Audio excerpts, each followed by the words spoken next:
Screen మొత్తం దట్టమైన చీకటి కమ్ముకుంది. అకస్మాత్తుగా గాలిని చీల్చుకుంటూ ఒక కత్తి వేగంగా దూసుకొచ్చింది.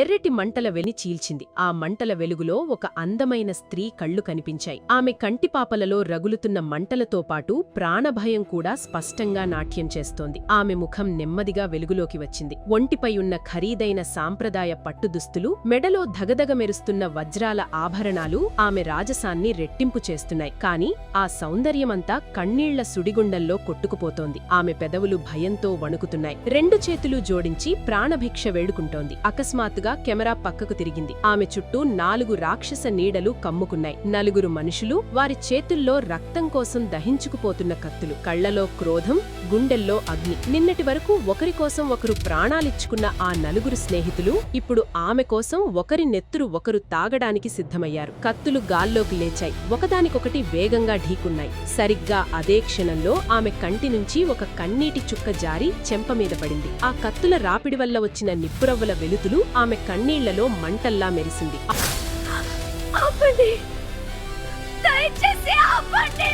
ఆపండి అంటోంది. కాని ఎవ్వరూ వినలేదు. ఒక్క అమ్మాయి, 4 స్నేహితులు, నిన్నటి వరకు ప్రాణాలిచ్చుకున్నవాళ్ళు ఈరోజు ఆ అమ్మాయి కోసం ఒకరి పీకలు ఒకరి కోసుకుంటున్నారు. ఇంతకీ ఆ అమ్మాయి ఎవరు? జవాబు విన్నాక మీరు ఈ వీడియో ఆపలేరు, guarantee. Welcome to the story. దృశ్యం దట్టమైన అడవిలో ఉన్న శ్మశానానికి మారింది. ఎడతెగని కుండపోత వర్షం, భయపెట్టే ఉరుములు. వర్షపు నీరు నిలిచిన గుంతల్లో అడుగులు వేస్తూ కుడి చేతిలో పదునైన కత్తి పట్టుకుని అలుపు లేకుండా నడుస్తున్నాడు మహారాజు విక్రమాదిత్యుడు.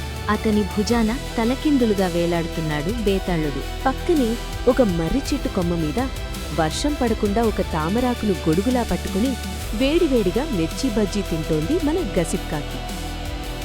అయ్యో, ఈ వర్షంలో ఈ చీకట్లో వేడి వేడి మిర్చి బజ్జీలు తింటుంటే భలే ఉంది బాస్. కానీ ఈ రాజుగారిని చూస్తే జాలేస్తుంది. రోజు ఈ డెడ్ బాడీని వేసుకుని ఉచితంగా ఫుల్ వర్కౌట్ చేస్తున్నాడు.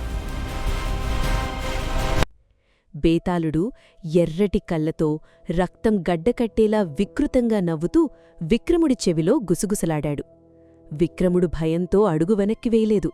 అతని పెదవి మూలన ఒక చిన్న చిరునవ్వు మాత్రమే కనిపించింది. మళ్ళీ వచ్చావా విక్రమా? ప్రతి రాత్రి నన్ను తీసుకెళ్తావు, నేను పారిపోతాను, అయినా వదలవు. నీ పట్టుదలకు మెచ్చా. కానీ ఈ రాత్రి ఒక కథ చెబుతాను. జవాబు తెలిసి కూడా మౌనంగా ఉంటే నీ తల 1000 ముక్కలవుతుంది. దృశ్యం గతంలోకి మారింది. ఒక సాయంత్రం వేళ చీకటి పడుతున్న అడవిదారిలో 4 యువకులు నడుస్తున్నారు. చేతిలో ఉలి పట్టుకున్న శిల్పి చిత్రసేనుడు, భుజాన బట్టల సంచి ఉన్న దర్జీ వస్త్రసేనుడు, నడుముకు నగలమూట ఉన్న కనకసేనుడు, మంత్రదండం పట్టుకున్న మంత్రసేనుడు. సూర్యుడు అస్తమించి చీకటి పాకడం మొదలైంది. వారికి పక్కనే ఒక పాడుబడిన గుడి కనిపించింది. మిత్రులారా, ఇప్పుడు మనం ఆగాలి. ఈ అడవిలో రాత్రి నడవడం ప్రమాదం. పక్కనే ఆ పాడుబడిన గుడి కనిపిస్తోంది. అక్కడ రాత్రి గడుపుదాం. కానీ 4 ఒకేసారి నిద్రపోతే క్రూర జంతువుల భయం ఉంది. అర్థమైంది మిత్రమా. తలా ఒక జాము కావలి కాద్దాం. మొదటి జాము కాపలా నాది. గుడిపైన కూర్చుని ఉన్న కాకి చలికి వణుకుతూ వారిని గమనిస్తోంది. నైట్ డ్యూటీలు వేశారు. ఫస్ట్ డ్యూటీ వాళ్ళకి మొబైల్ లేకుండా ఎంత బోర్ కొడుతుందో. ఏం చేస్తాడో చూద్దాం. మొదటి జాము. మంట పక్కన చిత్రసేనుడు కావలి కాస్తున్నాడు. నిద్ర రాకుండా గుడిలో తిరుగుతుండగా అతనికి బూజు పట్టిన ఒక పాత చెక్క పెట్టె కనిపించింది. అందులో ఒక మాయ చెక్క దుంగ ఉంది. వెంటనే తన ఉలి తీసుకుని చెక్క పొట్టు ఎగురుతుండగా దాన్ని అద్భుతమైన స్త్రీ విగ్రహంగా మలిచాడు. కళాకారుడు తన సృష్టిని చూసి గర్వంతో ఆనంద భాష్పాలు రాల్చాడు. రెండవ జాము మొదలైంది. వస్త్రసేనుడు నిద్రలేచాడు. చిత్రసేనుడు నిద్రపోయాడు. వస్త్రసేనుడు ఆ శిల్పాన్ని చూసి ఆశ్చర్యపోయాడు. వెంటనే తన సంచిలోంచి అత్యంత విలువైన పట్టు వస్త్రాలు తీసి ఆ విగ్రహానికి అందంగా తొడిగాడు. ఈ అద్భుతమైన రూపానికి బట్టలు లేకపోవడం మానవత్వానికి సిగ్గు. నా కళతో నిన్ను దేవతను చేస్తాను. మూడవ జాము మొదలైంది. వస్త్రసేనుడు పడుకుని కనకసేనుణ్ణి నిద్రలేపాడు. కనకసేనుడు ఆ అలంకరించిన శిల్పాన్ని చూడగానే అతని గుండె ఒక్కసారి లయ తప్పింది. వెంటనే తన నగల మూట విప్పి వజ్రాల హారాలు, మాణిక్యపు చెవిరింకలు ఒక్కొక్కటిగా విగ్రహానికి అందంగా అమర్చాడు. మంటకాంతి వజ్రాలపై పడి గుడి మొత్తం మెరుస్తోంది. తన అలంకారాన్ని చూసి కనకసేనుని కళ్ళు తడిశాయి. రూపం ఉంది, వస్త్రం ఉంది, కానీ ఇంత అందమైన రూపానికి ఆభరణాలు లేకపోతే అది సంపూర్ణం కాదు. ఆ విగ్రహం చుట్టూ తిరుగుతున్న కాకి నోరెళ్లబట్టి చూస్తోంది. అమ్మో, ఒకడు బాడీ ఇస్తే రెండో వాడు డ్రెస్సింగ్, మూడో వాడు జ్యువెలరీ. పక్కా సినిమా హీరోయిన్ ని తయారు చేశారు. ఇప్పుడు ఏం జరుగుతుందో. 4వ జాము మొదలైంది. మంత్రసేనుడు నిద్రలేచాడు. కనకసేనుడు పడుకున్నాడు. మంత్రసేనుడు ఆ యువతి విగ్రహాన్ని చూసి దేవలోక కన్య అనుకుని స్థానువులా నిలబడిపోయాడు. అది విగ్రహమని గ్రహించి ఆశ్చర్యపోయాడు. వెంటనే తన మంత్రదండాన్ని తీసి కళ్ళు మూసుకుని ఆత్మలోతుల్లోంచి శక్తివంతమైన మంత్రాలు ఉచ్చరించాడు. గాలి వేగంగా వీచింది. దండం నుండి ప్రకాశవంతమైన కాంతి ఆ చెక్క విగ్రహం మీద పడింది. పట్టుదుస్తులు నిజంగా కదిలాయి. విగ్రహం సజీవమైన అద్భుత సౌందర్య రాశిలా మారింది. ఆమె కళ్ళు తెరచుకుని దీర్ఘశ్వాస తీసుకుంది. మిగతా ముగ్గురు నిద్రలేచి ఈ అద్భుతాన్ని చూసి నిశ్చేష్టులయ్యారు. అద్భుతం, మహా అద్భుతం! నా మంత్రశక్తితో ఈ చెక్కకి ప్రాణం పోశాను. అదంతా చూస్తున్న కాకికి మతిపోయింది. మ్యాజిక్ వర్కౌట్ అయింది. ఒకే అమ్మాయి, 4 కుర్రాళ్ళు. బిగ్ బాస్ హౌస్ కంటే ఎక్కువ ట్విస్ట్ ఉంది.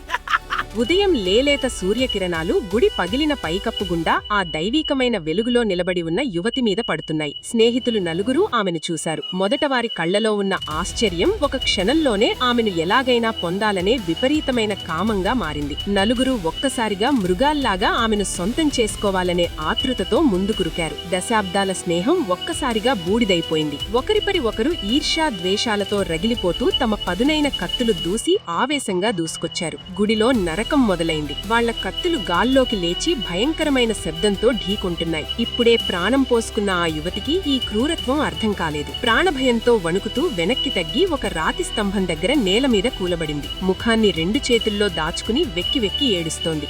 ఆగండి మూర్ఖులారా!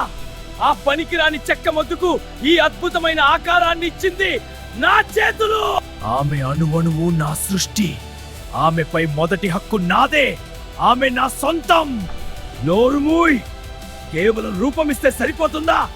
ఆమె మానాన్ని కాపాడింది నేను. ఆ పట్టు వస్త్రాలు లేకుండా ఆమెకు విలువేది? నాకే దక్కాలి. నా వజ్రాలతోనే ఆమెకు ఈ లోకంలో లేని సౌందర్యం వచ్చింది. నా అలంకారమే ఆమెను ఒక దేవతను చేసింది.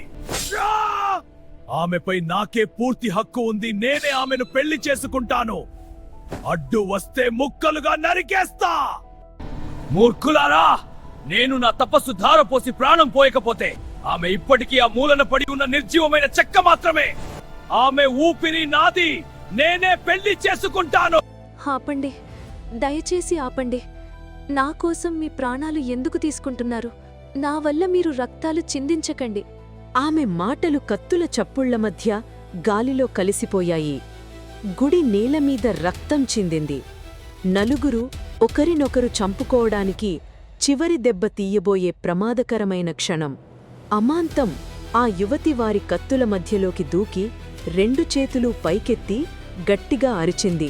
ఆపండి, నా కోసం మీ నెత్తురు చిందించుకోకండి. నాకొక అవకాశం ఇవ్వండి. మీ ప్రాణాలు తీసుకునే బదులు మీ నలుగురిలో ఒకరిని నేనే స్వయంగా భర్తగా ఎంచుకునే అవకాశం ఇవ్వండి. నలుగురు ఒక్కసారిగా షాక్తో ఆగిపోయారు. కత్తులు గాలిలోనే ఆగిపోయాయి. వాళ్ల ముఖాల్లో రక్తం, విపరీతమైన చెమట, ఆయాసం. What a break boss! రక్తపాతానికి బ్రేక్ పడింది. సడన్ గా ఈ పాడుబడిన గుడిలో స్వయంవరం స్టార్ట్ అయింది. ఇదెక్కడ ట్విస్ట్! అందరూ కత్తులు దించి సైలెంట్ గా క్యూలో నిలబడ్డారు. చూడండి. సరే, మేం అంగీకరిస్తున్నాం. ఎంచుకో. నిన్నటిదాకా నేనొక చెక్కను. నేనసలు ఎలా పుట్టానో, నా ఈ రూపం వెనుక మీ నలుగురి పాత్ర ఏమిటో, ఎవరెవరు నన్ను ఏ విధంగా సృష్టించారో నాకు స్పష్టంగా వివరించండి.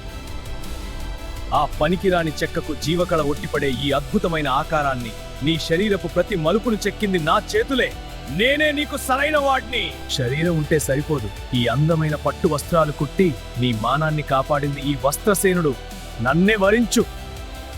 నా ప్రాణమైన ఈ వజ్ర వైడూర్యాలతో నిన్ను అలంకరించి ఈ లోకంలో లేని సౌందర్యాన్ని నీకు కానుకగా ఇచ్చింది నేను. సరైన నిర్ణయం తీసుకో.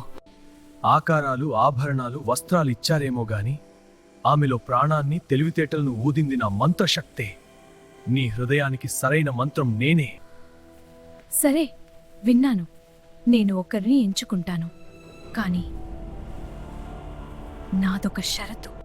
నేను ఎవరిని పెళ్లాడినా మిగతా ముగ్గురు దాన్ని మనస్ఫూర్తిగా అంగీకరించాలి. మీ మధ్య మళ్ళీ ఈ కత్తులు లేవకూడదు, నెత్తురు చుక్క పడకూడదు. మాటిస్తున్నారా? అమ్మో, అమ్మాయి తెలివైనదే. కత్తులు పక్కన పెట్టి ప్రామిస్ చేయించుకుంటోంది. సరే, మాటిస్తున్నాం.